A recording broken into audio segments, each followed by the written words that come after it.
זה לא פשוט לשתף, להתחיל ממשהו.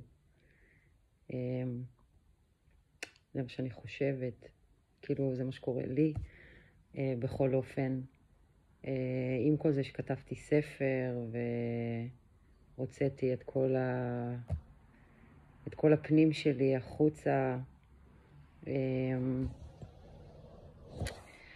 אז כן, עדיין לא לצאת עם זה ולדבר את זה, זה קשה, כן, אבל כן גם יכול להיות קל ומצחיק גם,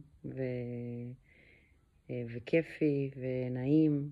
אז אני מנסה לייצר עבורי את הנעים ולהרגיש הכי מה שנקרא אותנטית,